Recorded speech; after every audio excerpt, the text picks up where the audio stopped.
저희 회사 전체 가치를 1조 원까지 가야죠. 지금도 힘들어요.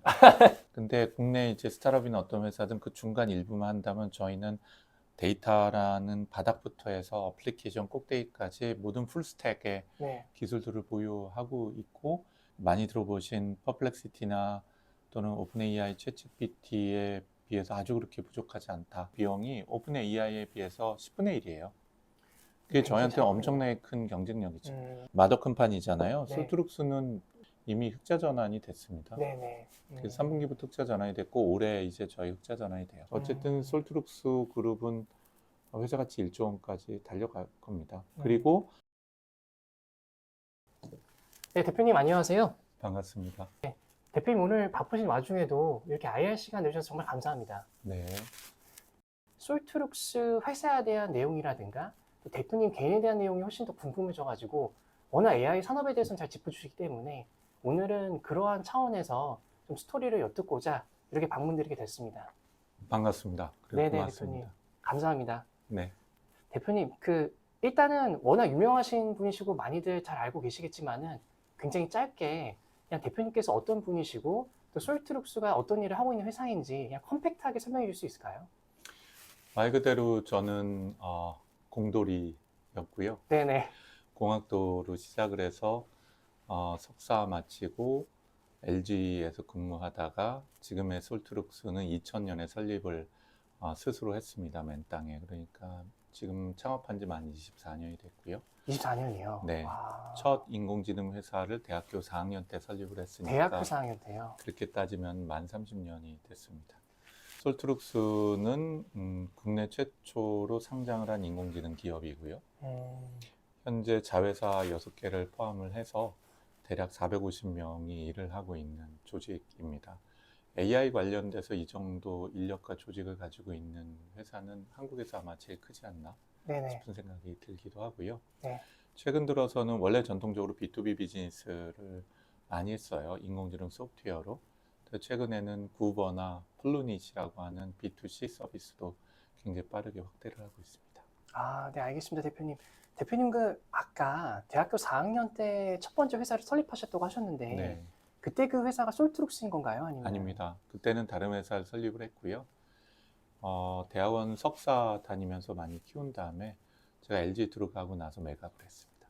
아, 첫 번째 엑싯을 벌써 이제 첫 직장 가시면서 하셨던 케이스네요. 그렇죠. 근데 뭐 그 당시는 스타트업 같은 개념이 있지도 않았던 시기이니까 엑싯은 엑싯인데 뭐 요즘 생각하는 큰 엑싯은 아니었어요. 아유, 그래도요. 대표님 혹시 네. 실례가 안 된다면 당시 첫 번째 회사는 어떠한 회사였고 또 어떠한 경로로 또 외곽하게 되신지? 그 당시도 일종의 AI 회사입니다. 요즘 인공지능을 보면은 여러 분야가 있는데 저는 30년 동안 해왔던 게 사람 말과 글을 처리하는 분야예요. 그래서 그걸 이제 자연언어 처리를 한다 NLP 그러거든요. 쪽이었군요. 네, 첫 회사도 자연언어 처리했고 첫 제품은 자동 번역을 하는 소프트웨어였습니다. 아, 요즘 보면 네. 뭐 구글이나 구글 번역이나 네이버 뭐 또 딥L이라고 하는 자동 번역기를 그때 만들어서 팔았었죠. 오래됐습니다. 네네. 알겠습니다. 근데 그러다가 갑자기 이제 이제 매각을 하신 후에 다시 또 창업하실 수도 있는데 또 굳이 취업을 하신 계기가 있을까요? 첫 회사를 공동 창업을 했던 분들이 있었는데 그분들하고 이제 제가 잘 맞지가 않았던 거죠. 그러니까 특히 기업은 뭐 흔히들 철학이라고도 표현하지만 제가 보기에는 좀 깊이 들어가면 핵심 가치라는 것과 그 다음에 기업의 미션 스테이트먼트 같은 것이 먼저 좀 잘 잡혀 있는 상태에서 네. 그거를 공감할 수 있는 사람이 모였어야 되는데 그냥 제품과 기술로 사람을 모아서 시작을 하다 보니까 그게 잘 안 맞았던 것 같아요. 네네. 그러니까 회사를 어떤 방식으로 키워가고 어떤 목적으로 회사를 발전시킬지에 대한 합의가 없는 상태에서 회사를 키워갔던 거죠. 그러다 보니까 서로 안 맞는 게 컸었다고 제가 보기엔 제 지금 돌이켜보면 그렇고요. 그리고 이제 뭐 LG에 들어가서 중앙연구소라는 데에 있었거든요. 그리고 나서 카네기 멜론이라는 데 박사학위로 이제 유학을 갈 예정이었는데 네. 뒤늦게 제가 다시 사업을 해야겠다라고 생각을 해서 29살에 재창업을 한 거죠. 아, 그때 이제 그렇다면 창업하신 회사가 솔트룩스. 네, 맞습니다. 그때 마음을 바꾸게 되신 계기 혹시 여쭤봐도 괜찮으시죠? 지금 생각해 보면 뭐가 맞는 길인지 알 수는 없죠. 사람은 인생을 살면서 최소한 3번의 의사결정할 기회가 있는 것 아, 같아요. 그렇습니까? 네, 가장 큰 건 아마도 네, 결혼이나 배우자, 가족이 될 것 같고, 네, 네. 내가 태어나는 건 내가 선택을 못해도 내가 누구와 결혼하고 어떤 가정을 꾸린지는 우리가 선택할 수 있으니까. 그리고 아, 두 네, 네. 번째가 직업 아닐까 싶어요. 근데 음, 직업도 아마 굉장히 중요한 결정은 최소한 2-3번은 사람마다 있으니까요. 네, 네, 누구와 어떤 일을 하게 될지. 그래서 그때 돌이켜 보면은 그게 가장 큰 변곡점 중에 하나였다고 생각은 네, 네, 개인적으로 해요. 네, 근데 만약에 유학을 갔으면은 뭘 하고 있을까? 교수를 하고 있을까? 여러 이제 생각이 들긴 하는데 하여튼 결정적으로 바뀌게 된 계기는 제가 처음에 만든 회사 있잖아요. 예, 그 회사의 지분을 제가 34%인가 가지고 있었는데 네, 일대주주였거든요. 그 지분을 제가 이제 다른 사람한테 매각을 하고 제가 거기서 손을 뗐는데 네. 닷컴 버블이 불면서 그 회사가 장외 거래되는 게 거의 200억으로 거래가 되고 있더라고요. 아, 굉장히 많이 올랐다는 말씀이시군요, 당시에. 한 제가 매각한 거에 비해서 한 50배는 올랐을 아, 거예요. 그렇습니까? 1년 반 사이에. 닷컴 버블 때는 근데 정말 네, 굉장히 광풍이었던 것 같아요. 맞아요. 새로운 기술이라든가 그때. 네. 더더군다나 국내에서 이제 자동 번역하는 회사가 몇 개 안 됐기 때문에 네, 또 실적도 있었던 상태라서 네. 그래서 이제 유학을 가는 거나 공부하는 것보다는 사업을 다시 하는 게 사업이 좋겠다. 낫겠다. 의사 결정을 했죠. 그러시군요. 그러고 나서 지금 거진 24년이 훌쩍 지났네요. 네, 만 24년이 넘었습니다.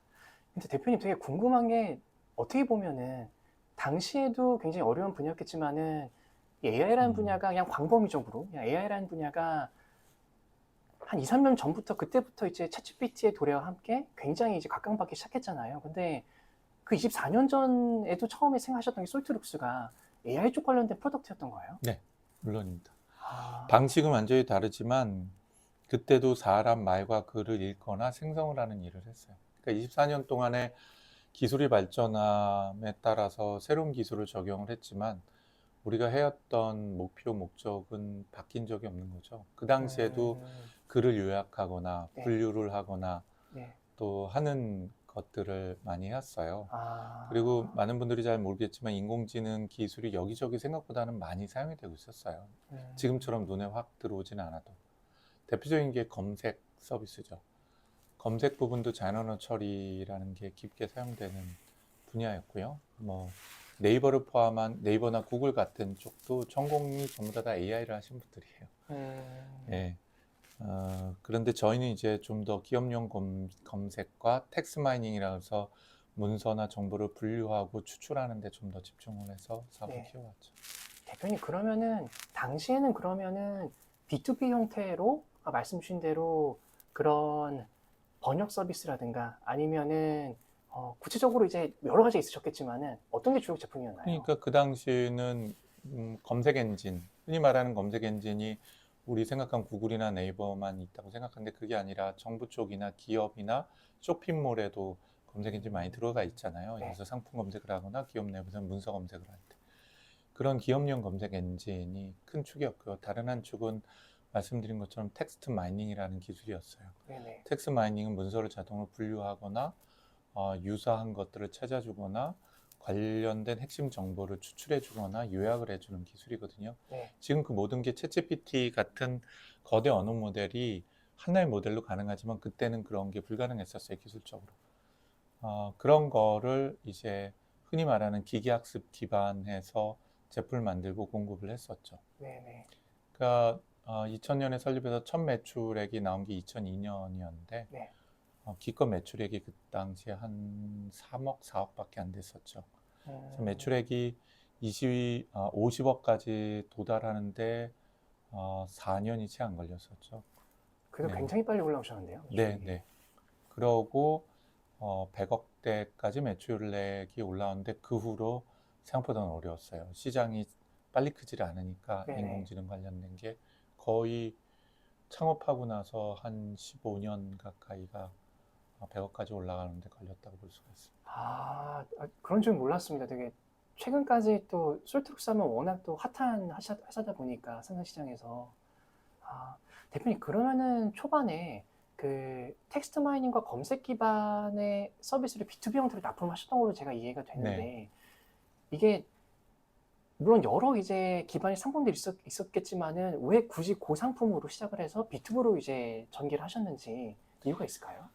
일단은 그 기술보다 중요한 게 그 기술이 가져다 주는 제품성하고 가치라고 생각을 해요. 네, 가치라고 얘기하는 것은 고객이 그 기술 또는 그 기술로 이루어진 제품들을 구매하는 것보다 더 큰 가치를 고객께서 생산해낼 수 있어야 되잖아요. 네네. 그때 가능했던 게 번역과 그리고 검색이었던 거죠. 검색 엔진은 지금도 많이 사용을 하시잖아요. 구글이나 네이버처럼. 맞습니다. 근데 기업에 쌓여가는 문서들을 어떻게 활용할 수 있냐 하는 검색 부분하고 또 저희가 번역기를 최초로 납품한 회사가 현대자동차였거든요. 현대자동차요. 네, 현대자동차가 처음으로 납품했고 검색 엔진하고 텍스트 마이닝을 처음으로 납품했던 회사가 민간에서는 삼성전자였어요. 아, 그러니까 삼성이나 현대자동차만큼 글로벌한 회사가 초기부터 그런 지금으로 보자면은 네. 그 당시에도 그런 게 있었냐라는 것들을 공급을 음, 받아야 될 만큼 중요하게 성장을 하고 있었던 시장인 네네. 거죠. 그래서 그 무렵에는 자동 번역을 하는 회사가 한 4-5개, 기업용 검색 엔진 만드는 게 한 4-5개가 활발히 경쟁을 할 정도로 시장이 형성되기 시작했던 때예요. 네네. 네. 대표님 그러면은 거의 한 매출이 100억까지 올라오시는 데까지 15년이 걸리셨다고 하는데 네. 그게 아직은 시장이 개화가 안 돼서 그랬던 걸까요? 아니면은 뭐 다른 경쟁 상품들이 강해서 그랬는지.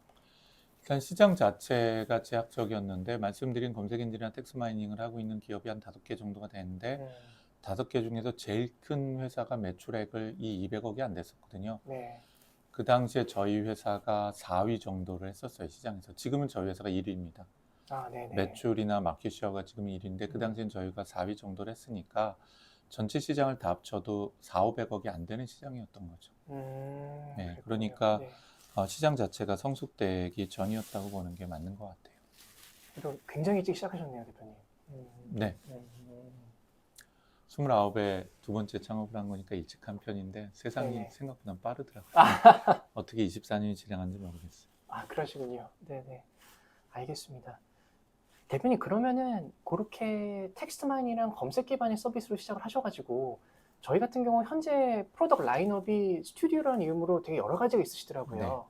그 물론 너무 제품이 많으시겠지만은 네, 현재까지 주요 굵직하게 좀 회사의 매출을 견인한 제품들만 좀 설명해 주실 수가 있을까요?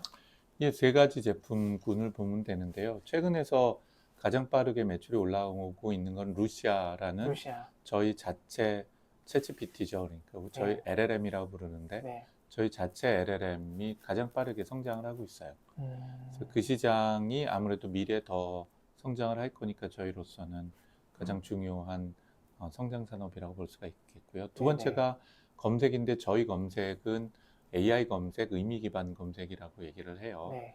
그래서 키워드 넣으면은 그냥 문서 찾아주는 거 외에 요약을 해주기도 하고 네. 관련된 답까지 찾아주기도 하는 서비스가 이게 이제 검색으로서 두 번째라고 보시면 될 것 같아요. 구버 서비스 말씀하시는 거죠? 아닙니다. 국어 서비스는 그거하고 완전히 분리되어 있는 별도의 저희 네네. 자회사의 서비스고요. 네. 오히려 Search Studio라고 부르는 네. 말씀하신 기업용 AI 검색 서비스 솔루션이 있습니다. B2B 쪽으로 이제 매출을 말씀하시는 거고, 그렇죠. 저희가 일반 사람들이, 저도 자주 사용하긴 하지만은 구버 서비스 같은 경우 이제 B2C 단으로 이제 B2C 죠. 집중하신 거고요. 네, 맞습니다. 아. 그리고 구버 같은 경우는 타겟이 물론 저희가 한국 태생이니까 한국을 서비스를 하긴 하지만 솔트룩스에서 만든 서비스는 아니고요. 네. 솔트룩스가 투자한 미국 회사에서 만든 서비스예요. 그렇습니까? 네, 그래서 미국과 전 세계를 타겟으로 하고 있는 서비스입니다.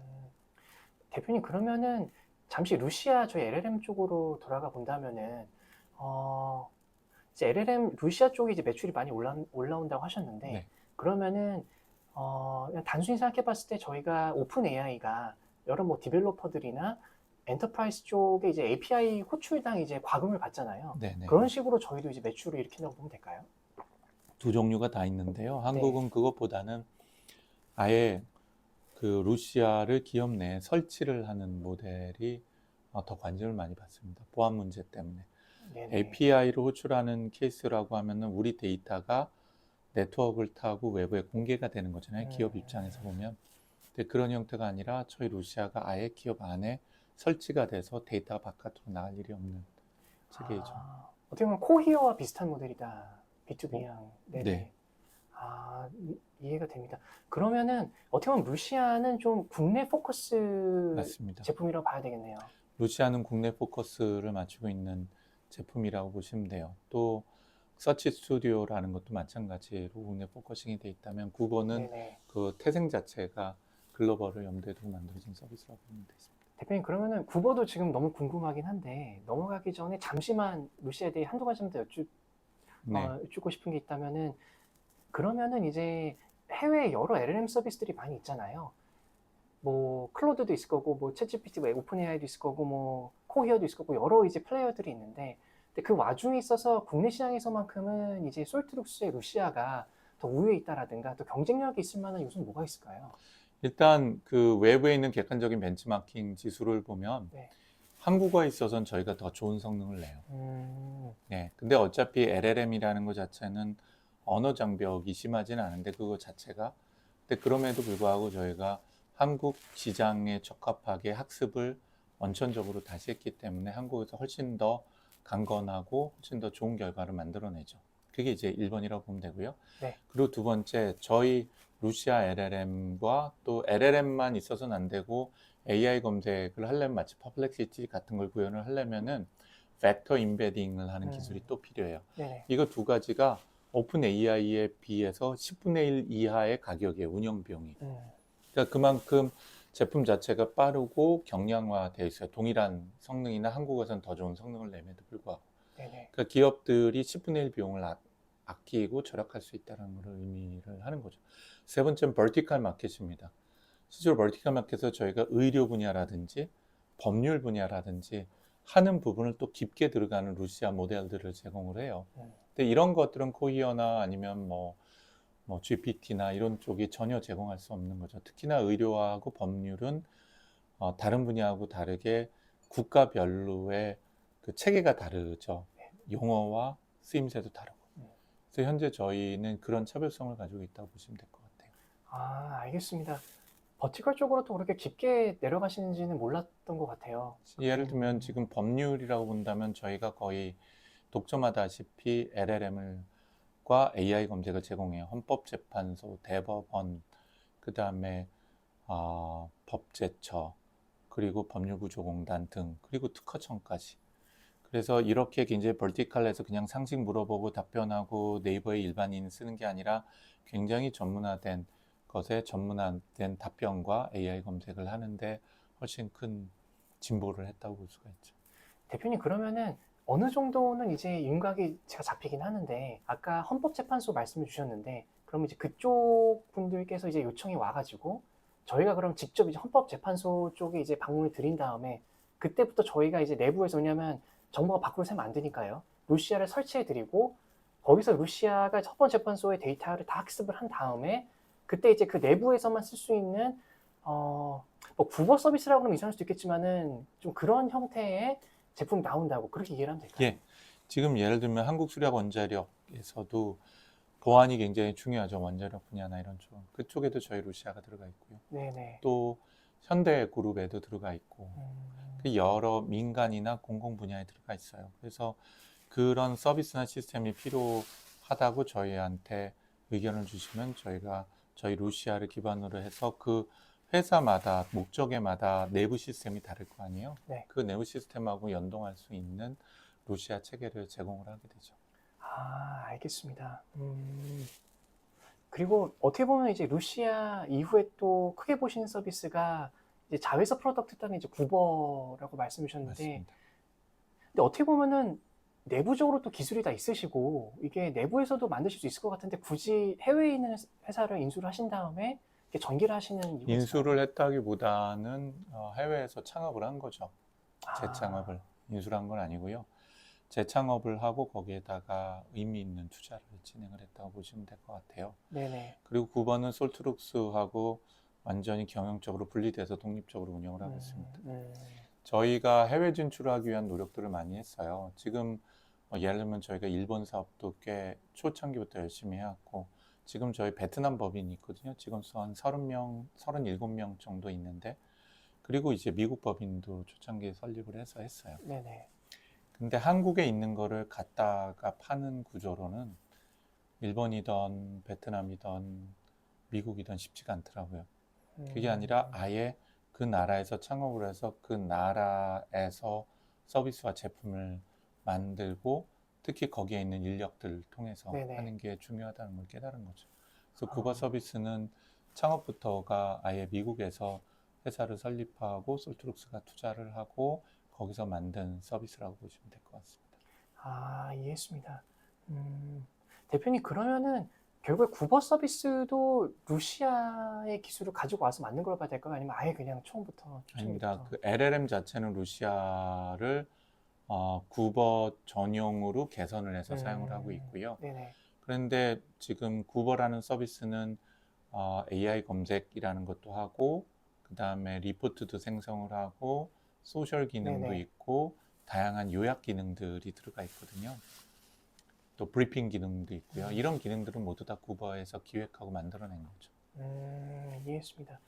대표님, 그 루시아 같은 LLM이 네, 되게 하이 퍼포먼스를 내기 위해서는 굉장히 많은 투자가 들어가야 되잖아요. 그리고 이미 제품이 만들어진 이후에도 계속해서 이제 돌릴 때마다 정말 많은 비용이 들어갈 텐데, 이게 초반에 정말 뭐 오픈AI 같은 경우는 마이크로소프트에서 투자를 굉장히 많이 받았다든가, 해외 서비스들은 이제 돈으로 어떻게든 이걸 만들어 나가지만은 국내에서는 그게 어느 정도 한계가 있었을 것 같은데, 이거를 만들어 놓으신 과정이 되게 궁금하거든요. 특히 처음부터.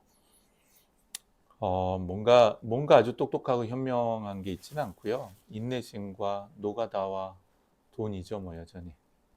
근데 다행인 것은 가장 돈이 많이 드는 분야가 사람들은 GPU와 같은 인프라스트럭처라고 생각하는데 제가 네. 보기엔 그건 두 번째인 것 같아요.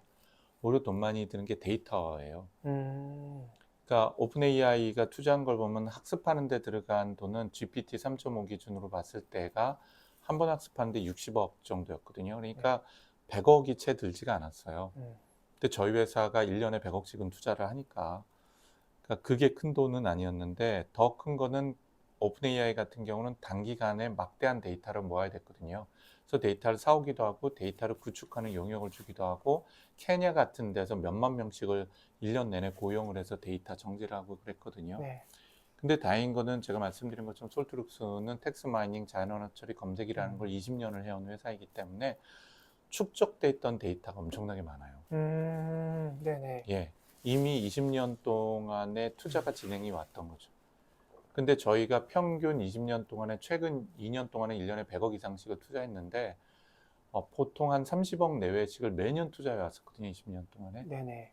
예, 그렇게 따지자면 뭐 20년 전체는 아니라고 따지더라도 못해도 3, 400억이라는 투자를 해왔었던 과정이 있었던 거죠. 그걸 통해서 일종의 인공지능한테 학습할 수 있는 방대한 데이터들을 저희 솔트룩스는 자체적으로 보유를 하고 있었던 게 큰 특징이 있는 거죠. 그래서 단지 2, 3년 만에 다른 뭐 오픈 AI 같은 것들이 해내야 되는 것들을 저희가 쫓아오게 된 거는 물론 저희도 적지 않은 돈을 투자했지만 네. GPU를 포함해서 그만큼이나 큰 비용이 드는 데이터에 관련된 걸 저희가 성견지명이 있어서라기보다는 저희가 오랜 기간 이 분야를 했기 때문에 보유하고 있었던 데이터가 있었다 이렇게 보시는 게 더 맞을 것 같습니다. 와, 근데 어떻게 보면은 참 너무 재밌는 게, 그러니까 이 그림을 생각하시고 처음에 이제 그렇게 시작하셨는지는 모르겠지만은, 어떻게 딱딱 이제 맞물리듯이 LLM까지 이렇게 오시게 됐네요, 이게. 그렇죠. 정말 신기하게. 네. 대표님, 저희가 그러면은 주요 프로덕트가 이제 루시아와 이제 국어 서비스가 있고, 그리고 이게 저희 사업 보고서를 보면은 또 굉장히 계열사분들이 많이 있으시더라고요. 그래서 이게 각각 이제 여러 계열사들이 있으시지만은 뭐 다이퀘스트라든가 뭐 플루닛이라든가 이제 심지어 또 솔트고 벤처스도 계시고요. 그래서 뭐 주요한 계열사들이 어떻게 우리 서비스와 연동이 되는지. 네, 예. 일단은 다이퀘스트는 국내에서 상품 검색과 그다음에 AICC라는 분야에서 1위 기업이에요. 예를 들면 쇼핑몰에 가면은 물건을 검색하려면 다 검색을 쓰지 일일이 다 넘기면서 찾아보지는 않잖아요. 죄송합니다. AICC가 근데 일단 AICC 네네. 이전에 두 가지 사업을 하는데 첫 번째는 쇼핑몰 같은 데에서의 검색과 추천, 맞춤 추천을 하는 거가 다이캐스트가 국내 마켓시가 70%라고 있습니다. 네네. 그러니까 독점적이라는 거죠. 음. AICC는 AI는 아실 것 같고 컨택센터예요. 그래서 아. 컨택센터는 콜센터에 인공지능이 들어갑니다. 네네. 예, 그것도 국내에서 1위를 하고 있는 기업이거든요, 다이캐스가. 음. 그래서 원래는 독립기업이었다가 NHN이 7, 8년 전에 인수를 했는데 작년에 저희가 그 주식 거의 전량을 인수를 했죠. 아. 그래서 지금은 저희 자회사로 편성이 되어 있는 기업이에요. 네네. 어떤 시너지를 내냐면 솔트룩스가 잘하는 게 LLM이잖아요.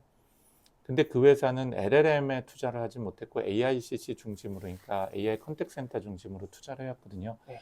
근데 기술과 시장이 바뀌면서 AI 컨택센터하고 그 다음에 쇼핑몰, 이커머스 분야에도 LLM이 점점 중요해지고 있어요. 네네. 그래서 솔트룩스가 인수를 하고 거기에 솔트룩스 LLM을 결합함으로써 시너지를 높이고 있는 거죠. 그게 다이캐스트라는 회사가 있고요. 다이캐스트는 상장 준비를 시작을 했습니다. 아, 그러셨군요. 네. 아. 그 다음에 아까 말씀하신 솔트룩스 벤처스는 저희가 상장한 그 다음 해 1월 달에 창업을 한 벤처 캐피탈입니다. 네네. 그래서 뭐 창업한 지 만 3년 반밖에 안 됐지만 실적이 굉장히 좋아요. 아, 네네. 네, 1년 반 만에 벤처 캐피탈이 이익을 내기 시작을 했으니까요. 아. 그리고 지금은 네. 이제 모태 펀드, 블라인드 펀드 등을 포함을 해서 대략 800억 이상의 운영 자산을 가지고 운영을 하고 있는 벤처 캐피탈이고요. 대단하시네요. 1년 만에 그렇게 800억까지 펀딩을 받으실 정도면. 지금 한 3년 됐으니까. 대단하십니다. 3년 만에. 예.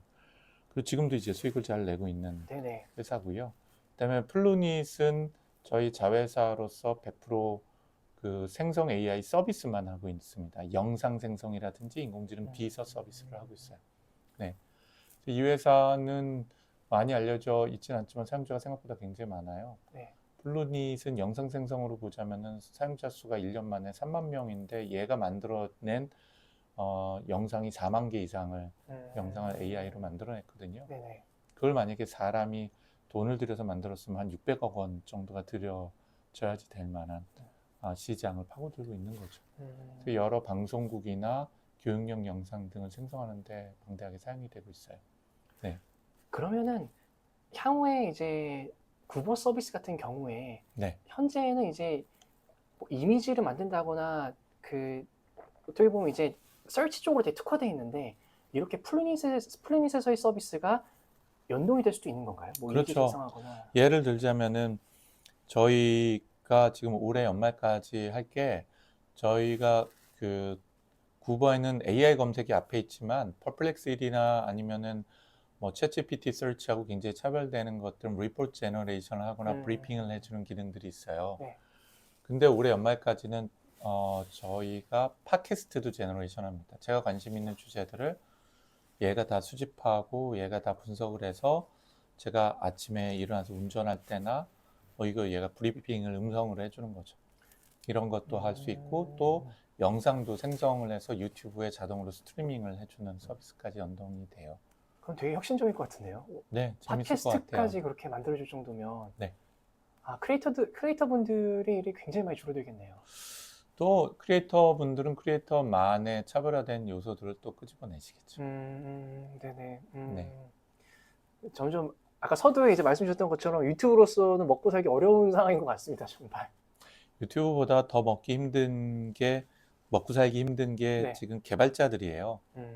많은 분들이 모르는데 지금 미국에서 가장 많이 해고가 되는 직업이 뭐냐라고 물으면 프로그래머들, 개발자들입니다. 아, 그렇습니까? 그러니까 프로그래머 개발자들이 어떻게 보면은 인공지능이라는 걸 만드는 사람들이죠. 그들 분들의 일부가. 근데 그 인공지능이 코딩을 잘해요. 굉장히. 그래서 현재는 지금 구글이나 마이크로소프트는 올해 만들어진 소프트웨어의 20% 코드가 인공지능에 의해서 만들어졌다고 얘기를 하거든요. 그래서 그만큼 일자리가 줄어드는 거죠. 대표님, 그렇다면은 실제로 회사 내부에서의 상황들이 궁금한데 어떻게 보면 그렇다면은 그냥 조직 안에서 이제 주니어 분들 같은 경우가 많이 안 뽑거나 해고가 되고 오히려 검수를 하는 팀장급 분들 이상만 살아남는다는 그런 구조로 생각을 하면 될까요? 그러니까 적어도 현재 미국의 개발 회사들은 그런 방향으로 움직여가고 있죠. 한국은 사실은 고용 시장이 유연하지는 않잖아요. 네네. 누군가를 고용을 하고 누군가를 해고한다는 게 쉽지 않으니까. 근데 마이크로소프트나 구글 같은 경우는 굉장히 많은 개발자를 해고했는데 그 해고하는 명분이 그거이기도 했습니다. 그렇군요. 네. 네네. 이게 좋은 건지 아니면 슬픈 건지는 잘 판단하기가 어렵네요. 또 회사 입장에서는 좋을 수도 있겠지만, 네. 알겠습니다. 대표님, 그러면은 지금 말씀해주신 솔트룩스 자체의 제품과 계열사들 간의 시너지를 봤을 때에는 해외에 어떠한 AI 서비스 기업과 견주어도 라인업이 다 갖춰지신 것 같거든요. 그래서 지금 저희가 그 중요하게 하는 사업의 고객들이 솔트룩스를 봤을 때 솔트룩스가 특이하면서도 굉장히 가능성이 높다고 보는 게 보통 기술을 보면은 기술 스택들이 있어요. 예. 근데 국내 이제 스타트업이나 어떤 회사든 그 중간 일부만 한다면 저희는 데이터라는 바닥부터 해서 어플리케이션 꼭대기까지 모든 풀스택의 네. 기술들을 보유하고 있고 이제 그런 기업들이 흔하지 않은 거죠. 그래서 그 경쟁력이 있다고 보시면 될 것 같고요. 또 그 기술이라는 게 뭐 많이 들어보신 퍼플렉시티나 또는 오픈 AI, 챗GPT에 비해서 아주 그렇게 부족하지 않다. 네. 한국어는 우리가 더 좋기도 하다라는 게 어쨌든 경쟁을 유지하고 발전할 수 있는 근간이라고 봅니다. 대표님, 그러면은 해외에서는 이제 특정 경쟁사들이 굉장히 확 떠오르긴 하지만은 어떻게 보면 우리는 해외도 커버하시지만은 국내 쪽으로 되게 또 강하게 해자를 구축하시는 것 같아서 국내에서의 경쟁이 따로 있나요? 그렇다면 솔트룩스는? 그럼요.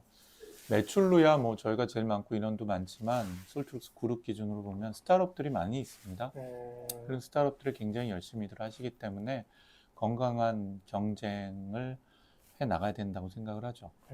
해외 진출 같은 경우는 구버가 영어권을 대상으로 한 서비스로 본 서비스를 한 대한민국 서비스의 최초이긴 하거든요. 네. 그러니까 그게 제대로 된 서비스로 사용자를 만족시키는 과정이 또 저한테 굉장히 중요한 숙제가 되는 거고요.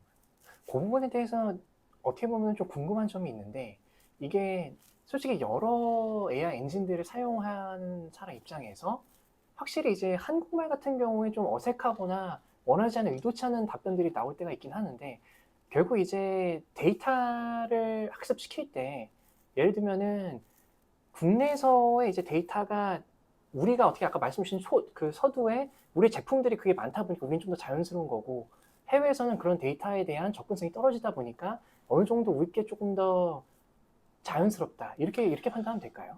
두 가지 축이 있다 보는데요. 그 오픈 AI나 클로드 같은 케이스는 챗GPT나 클로드 같은 케이스는 범용으로 그냥 만들어서 이것저것 또 사용을 하고 이런저런 언어도 지원을 하죠. 그 중에 하나가 이제 한국어도 있고 불어도 있고 독어도 있는 거죠. 전체 그럼 한국어 비중이 얼마나 될까요? 굉장히 낮겠죠. 네, 네. 전체 학습 비중의 5%가 안 될 거예요. 그러니까 뭐 그렇다고 해서 저는 그 네이버에서 얘기를 하는 뭐 소버린 AI 그래서 우리나라를 지킬 수 있는 우리나라 AI가 필요하다는 걸 제가 부정하지는 않지만 실제로 비즈니스 관점에서는 언어 장벽이라는 게 없다고 보시는 게 맞거든요, AI에선. 그러니까 시작하면서 글로벌을 타겟해서 경쟁하고 살아남지 않으면 의미가 없는 네네. 시장이라고 생각은 해요. 그렇기 때문에 일단 첫 번째는 언어 장벽이 낮기는 해도 저희는 한국어 관련된 오랫동안 축적했던 데이터로 좀 더 정밀하게 학습을 시켰고 그게 고객에게 좀 더 높은 수준의 성능을 제공해 줄 수 있다는 게 1번이고요. 2번에 해당이 되는 것은 애플리케이션이라고는 구버라고 하는 게 그 AI 검색에다가 이것도 버티컬로 깊숙이 들어갈 거거든요. 이런 것들을 맞춤형으로 아예 학습을 하고 맞춤형으로 저희가 최적화시켰기 때문에 좋은 성능을 낸다라는 거죠.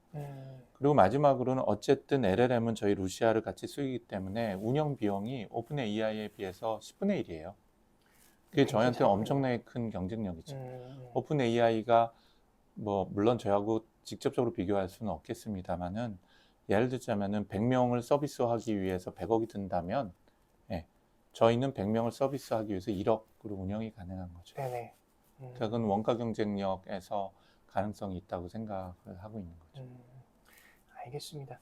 대표님, 이게 LLM 서비스와 그 파생된 제품들을 운용을 하는 회사 입장에서 어쩔 수 없는 것 같아요. 이게 비용이 많이 드는 거는 어느 AI 회사를 다 이제 분석을 해봐도 마찬가지인 것 같긴 한데, 그래도 이제 우리 같은 경우에 이제 현재로서는 영업 수익보다는 비용이 또 되게 좀 높은 편이잖아요. 물론 뭐 AI 업종상 그건 어쩔 수 없지만은, 다만 향후에 이게 좀 개선되는 방향이라든가 좀 그런 것들이 있을까요? 솔트룩스가 지금은 뭐 저희는 지주사 측에는 아니지만 솔트룩스가 마더 컴퍼니잖아요. 네, 솔트룩스는 이미 흑자 전환이 됐습니다. 네네. 그래서 3분기부터 흑자 전환이 됐고 올해 이제 저희 흑자 전환이 돼요. 상장하는 해까지 제가 20년 동안에 적자 낸 해가 딱 한 해거든요. 2000년에 창업해서 2020년 상장할 때까지 적자를 딱 한 해 냈어요. 리만 브라더스 사태 터졌을 때 그 한 해 네네. 빼고는 적자 낸 적이 하나도 없거든요. 음, 그리고 나서 상장한 그 다음 해부터는 자체 LLM 확보하고 신규 사업 투자, 구버와 같은 네. 투자를 하기 위해서 저희가 자신감 있게 투자를 많이 했죠. 네네. 그래서 2해 동안은 저희가 적자를 냈고 이제 올해 저희가 흑자 전환을 다시 한 거죠. 그럼 지주사 단에서는 이제 흑자 전환이 되셨고, 아직까지 계열사들 쪽에서는 이제 어쩔 수 없이 적자가 나기 때문에 연결로 땡겨왔을 때 이제 그게 이제 적자 낸 거죠. 실제로 나오는 거고, 어떻게 보면은 그냥 이제 말씀만 듣기로는 이제 국어 서비스 쪽이라든가 이런 쪽이 아직까지는 좀 더 적자가 있는 거네요. 다이캐스트도 흑자였다가 이제 작년도하고 올해는 2년 적자를 냈는데요. 네네. 다이캐스트도 올해 저희가 사업 구조를 개편하면서 내년부터는 음. 흑자 전환으로 전환이 됩니다. 아, 네네. 그래서 다이캐스트, 솔트룩스가 매출이 둘을 합치면 뭐 500억 가까이 되는데 네네. 이 회사가 이제 흑자 전환이 되면서 전체 큰 틀이 안정성을 가져지게 되는 거고요. 음. 이제 관건은 플루닛하고 구버를 얼마나 더 빠르게 흑자 전환을 할 수 있냐 하는 것이죠. 근데 구버는 훨씬 더 오랜 기간 동안에 투자가 이루어질 수도 있다고 생각을 합니다. 다행인 점은 솔트룩스뿐만 아니라 솔트룩스 자회사까지 포함해서 저희는 부채가 없어요. 네네. 네, 부채가 제로라고 보시면 됩니다. 그나마 있는 부채는 다이캐스가 가지고 있는 사옥을 매입할 때에 같이 가져온 부채가 있는데 그건 이제 뭐 사옥이란 자산이 있으니까 네트하기는 부채라고 보기는 좀 어렵고 네. 전혀 저희는 부채가 없습니다. 그리고 저희가 현금 유동성이 400억이 넘거든요. 네네. 네.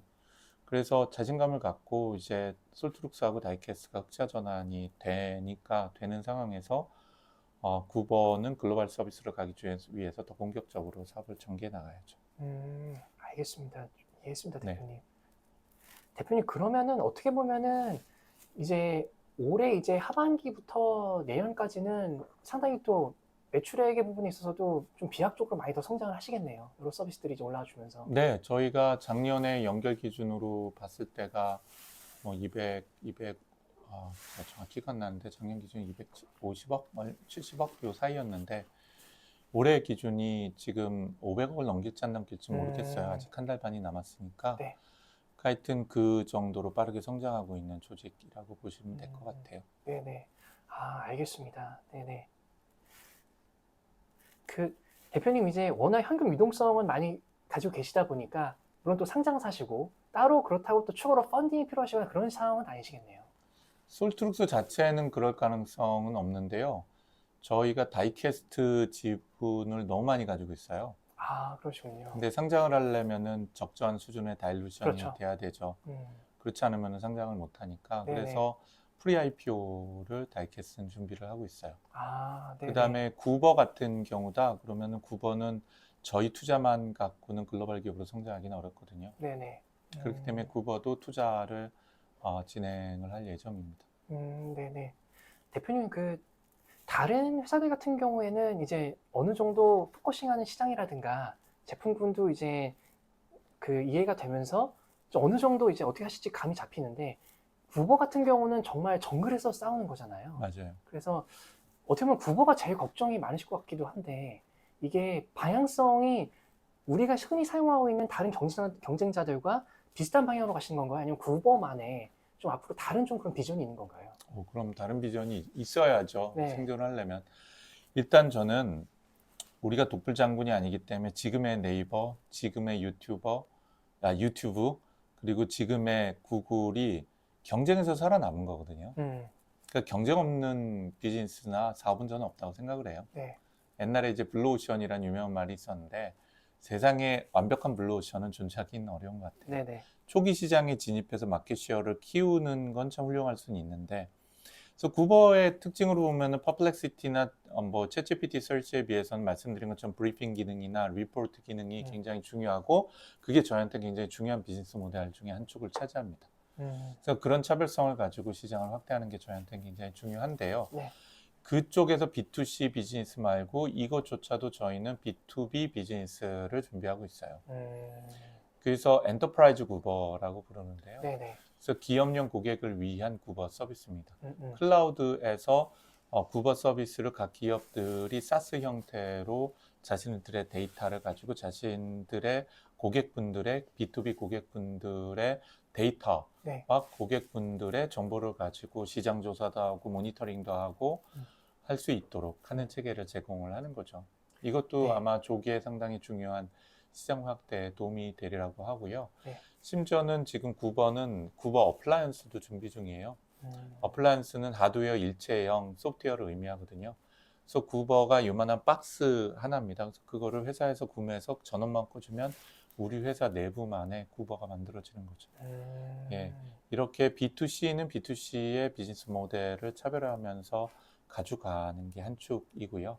거기 B2C에는 광고 서브스크립션 모델 같은 것들이 있어요. 네.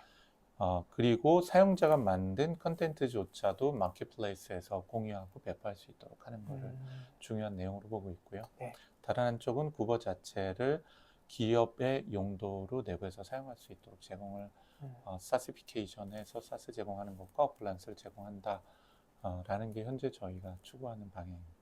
아, 네, 알겠습니다. 대표님, 이거를 이렇게 이해해야 될까요? 그러니까 뭐냐면은 방금 말씀 주신 이제 엔터프라이즈 향 같은 경우는 뭐 코이어도 있고 오픈AI 같은 경우도 이제 엔터프라이즈 향 제품이 있고, 이게 시장이 아직 크다 보니까 이게 어쨌든 그 시장에 따라서 우리도 그 파도를 타고 가는 그런 전략으로 봐야 될지, 아니면은 어쨌든 우리는 또 한국에 특화되어 있다 보니까 구버가 글로벌 제품이긴 하지만은 또 엔터프라이즈 쪽은 또 한국 쪽으로 집중을 하겠다. 뭐 꼭 그렇지는 않은데요. 실제로 시장을 보면은 현재 마이크로소프트나 오픈AI는 챗GPT 같은 것들을 돌리는 거를 온프레미스라고 하는 설치형으로 제공할 계획이 아예 없어요. 본인들 비즈니스를 아니라고 보는 거죠. 근데 네네. 저희가 보는 시장, 그 시장이 상당히 크다는 겁니다. 그 다음에 두 번째, 검색이라는 관점, AI 검색과 리포트 제너레이션이라는 관점으로 본다면 AI 검색을 버티컬로 깊숙이 들어간, 아까 얘기는 뭐 특허나 법률이나 또는 뭐 상품이나 금융이나 이런 쪽으로 깊숙이 들어갈 수 있도록 하는 형태의 서비스로서는 저희가 승부를 걸 만하다고 보거든요. 네네. 그래서 말씀하신 것처럼 경쟁은 치열하게 하지만 차별화도 극단적으로 해야지 되는데, 그게 꼭 한국 시장이라는 의미는 아니에요. 그 버티컬 마켓을 더 깊게 들어가기 위한 노력이 필요한 거죠. 이해했습니다. 대표님, 그 어떻게 보면은 이제 이번 질문은 좀 되게 개인적인 걸 수도 있겠지만은 지금 24년을 경영해 오셨잖아요. 네. 이게 너무 많으실 것 같긴 하지만은 그냥 가장 힘드셨던 때가 언제셨을지 좀 그런 좀 이벤트나 그게 궁금하거든요. 너무 많으시겠지만. 그렇죠. 지금도 힘들어요. 네. 그래도 정말 이제 24년 내내 예, 예. 힘들었죠. 그래서 제일 힘들었던 네네. 거는 회사가 성장을 하다가 이제 멈췄을 때겠죠. 그러니까 멈춘다는 거는 기업 입장에서 봤을 때는 퇴보를 하는 거고, 퇴보를 하는 때는 사람들이 흔들리거든요. 또는 혁신적으로 뭘 변화하려고 하는 노력을 할 때 저항이 있고요. 네. 그랬던 시기가 인생에서는 사업이라는 관점으로는 제일 힘들었던 것 같아요. 그게 시기로 봤을 때는 지금으로부터 한 12년 전인 뭐 2012년에서 뭐 한 15년 사이, 리먼 이후 때 한참 후겠죠. 예를 들면 2015년 정도 됐을 때는 매출액이 90억에서 110억 사이에서 정체가 좀 되어 있었거든요. 네네. 근데 이 무렵에는 제가 이제 솔트룩스가 더 성장할 거고 AI 기술이 중심이 될 거고 우리는 상장도 갈 거다라는 얘기를 직원들이 안 믿었으니까요. 그 4년, 5년밖에 안 남았을 무렵에도 직원들도 안 믿고 저희 회사 매출액을 예를 들자면은 200억 넘게 될 거다. 그리고 우리는 뭐 2030년까지 또는 그 당시는 2027년인데 2027년까지 회사 가치, 예를 들면 1조 원 가치를 목표로 해서 우리 달려가보자 해도 직원들은 그게 되겠어? 라고 하니까요. 그러니까 이제 그때만 하더라도 그 일종의 그 연봉 급여 책정을 할 때 인센티브를 지급도 했지만 네. 스톡 옵션을 줬었거든요. 네. 근데 이제 임원들이나 몇몇 직원들보다 뭐 휴지 조각 같은 게 스톡 옵션 뭐가 필요하냐? 나 월급 100만 원을 더 올려달라라고 했었죠. 근데 그러고서 이제 퇴사한 사람들도 있지만 그걸 믿고 노력하고 기대했던 사람은 수억에서 수십억에 네. 상장을 하면서 가치를 대박이 가지게. 나셨잖아요. 또. 대박은 네. 아닌데요. 뭐 어쨌든 그 당시에 코로나 때문에 많이 힘들었던 상태에서 소프트웨어 기업이 AI 기업이 상장을 했다라는 것은 좀 의미 있는 네네. 시작이었다고 생각을 하고요. 그때가 어떻게 보자면은 그런 시기를 이겨내는 게 참 힘들었던 과정이고, 두 번째는 최근 3년인 것 같아요. 최근 3년 동안은 이제 저는 상장이 목표가 아니었기 때문에 상장 이후에 그 다음 단계를 성장하기 위한 방법을 찾아내야 되잖아요. 네네. 제품과 기술과 그리고 또 국내 시장만 머물러서는 1조 회사가 될 수는 없으니까 글로벌로 가기 위한 노력들을 하는데, 이제 또 마찬가지예요. 모든 조직이나 모든 사람들은 지금 것까지 만들어 놓으면 그걸 누리고자 하거든요. 그러니까 이제 솔트룩스를 같이 것까지 성장시킨 왔던 사람들 중에서는 상장하니까 또 퇴사를 해서 그 돈을 현금화시켜서 쉬고 싶어 하는 사람들도 생기고, 또는 그냥 솔트룩스 해왔던 일을 반복적으로 그냥 하는 데에 익숙해져서 혁신을 하거나 더 성장을 하는 거에 대한 노력을 덜 하는 조직적인 모습도 보여지는 거죠. 그걸 네네. 이제 혁신을 해가는 거에 많은 노력이 있었죠. 예를 들면 그 혁신을 해가는 것을 상장하고 나서도 제가 추진하는 것에 거절감이 있고 거부감이 있는 분들 보고는 정중히 회사를 떠나주기를 제가 부탁도 하고, 네네. 그 다음에 급여를 저희가 현격하게 올렸거든요, 매년.